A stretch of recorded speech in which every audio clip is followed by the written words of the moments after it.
Clearing Barrel. Hope you all had a very Merry Christmas and a Happy New Year. I apologize for not making more videos sooner.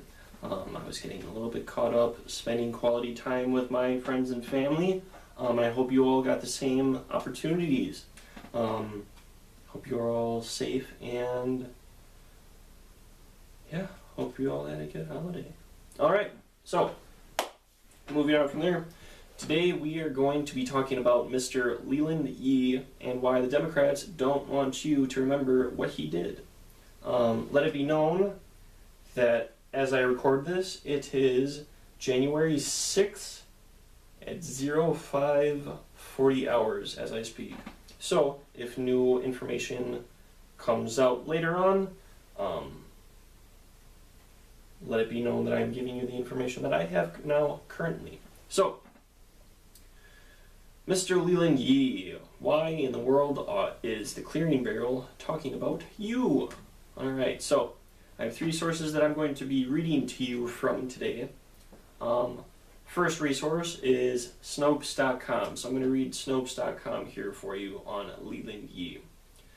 It is true and was widely reported that Yee was arrested in 2014, pleaded guilty in 2015, and was sentenced to 5 years in prison on arms trafficking charges in 2016.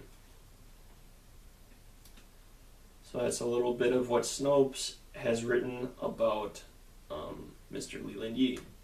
Washington Post, they wrote about Leland Yee, so we'll read what the Washington Post has to say.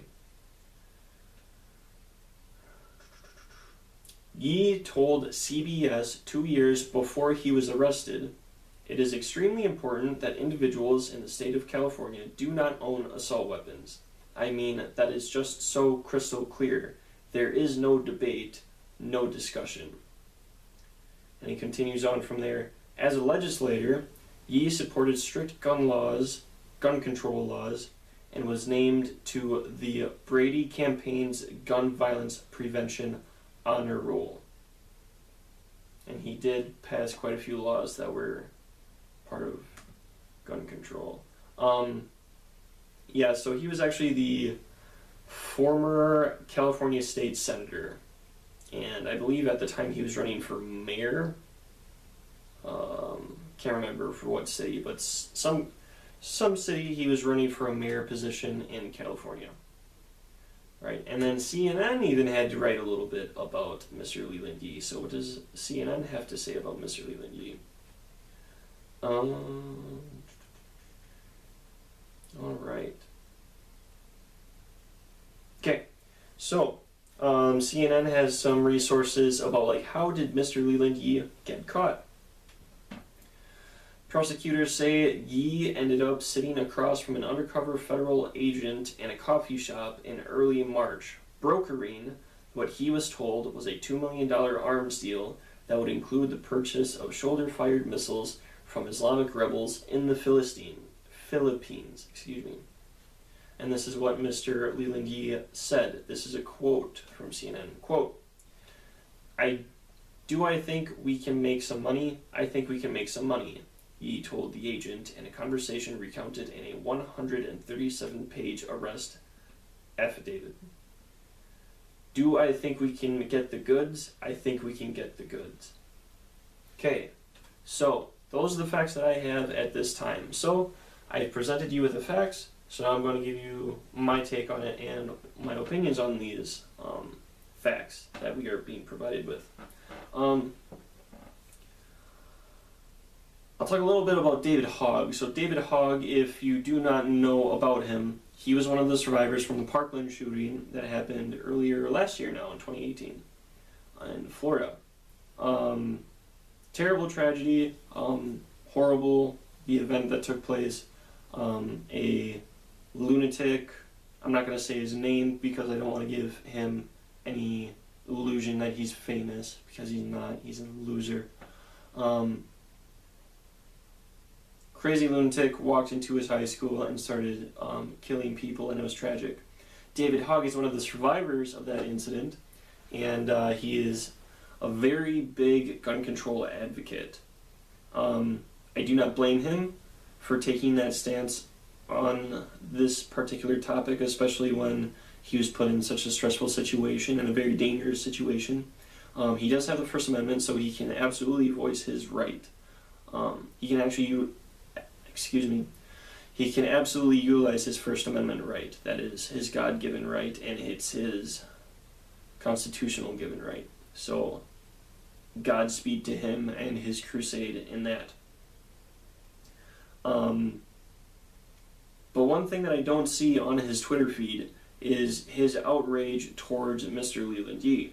Instead, what I see on Twitter is his outrage towards the NRA, because apparently, according to him, the NRA is corrupt, Republicans are corrupt, if you're pro-gun, you're corrupt, you're taking money from the NRA, you're selling guns to lunatics, you're making money off of that, and then the lunatics kill people, and then you scare all the good people into defending themselves with guns, and that just starts the whole cycle.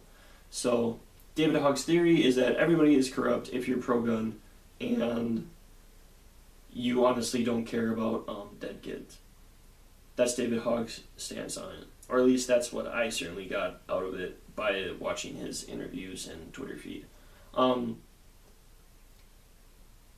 But for whatever reason, when a Democrat passes gun control laws and says that assault rifles should be banned, apparently there's not as much, what's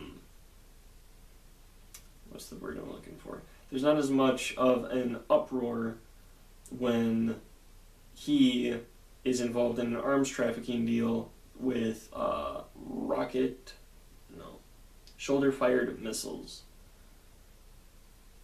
There's no outrage in that. There's no uproar or anything. And that, I think, is very, very disappointing. I think David Hogg should be more disappointed in Leland Yee than the conservative pro-gun activists are. But that does not appear to be the case. So yeah, it's a little bit ridiculous. I mean, he's an elected official. There were other politicians in on this. There was bribes being made and a whole bunch of different levels of corruption in this whole ordeal. Not very good at all. Not good for California, not good for the Democratic Party, not good for anybody. It's honestly appalling that this took place. So, another thing that, and this is just my opinion, it's not a fact, it's just an opinion, I believe, so, and this is, I'll try to use an analogy. So, pretty much you have like the leaders of the Democrat Party, and then you have the followers. So the followers are the people who are going on protests, they're going to the marches, they're voting, they're, hashtag Me Too kind of stuff. So like those are the followers, in my opinion. They're the people who don't really have any power or authority in the political field, but they support their officials or the people who they want to elect as their officials. The people in charge are the people who are running for office, or the people who are coming up with money for the people who are running for office, part of administrations and things like that. In my opinion, the followers, so like the little guys on the bottom, I think they have genuinely good intentions. So like David Hogg, for example, I think he means well. I think he wants to save lives, and I think that he believes that he's going about it in the right way, and I wish him Godspeed in that adventure, and that is in that intent of his. But the leaders, so the guys who are actually making the money, getting into office, having access to taxpayer funds and things like that, I believe there's definitely, I think, a healthy need of suspicion should be applied there. I think that we should be suspicious of the leaders, because especially when you have evidence like this, I mean, Hillary Clinton is in a whole different level, but you have like the Clintons who are corrupt, you have Leland Yee, you have an entire plethora, a huge smorgasbord of corrupt Democrats. And I'm not saying that there aren't corrupt Republicans. I'm not saying that at all, because there definitely are. But I am definitely skeptical. I'm very suspicious of the Democratic leaders and what their true intentions are, especially when we're hearing a lot about communism and everybody's pro-communism or pro-democratic socialism. I mean, those institutions want power. They need the people to hand them over their rights and their freedoms. And that's what a lot of these democratic socialists are asking for. They're saying, hey, give us your rights, give us your freedoms, surrender those so we can take care of you. So when a lot of socialists or communists do that, I'm very suspicious, because I don't know what they're going to do with my freedom that I'm handing them. I don't know what they're going to do with the little power that I have if I hand them the rest of that. I don't know what they're going to do with that. Even if we decided to become communist tomorrow, and it was a unanimous decision, everybody was pro-communist, tomorrow the U.S. becomes communist, you don't know what the next guy is going to be like. You don't know what the next politician, the next generation of politicians, you don't know what they're going to be like. They could be entirely corrupt and cruel and evil. But we handed them all the power. So I am definitely suspicious of authority, I guess you could say, or where they stand on things. And that's just my take on it.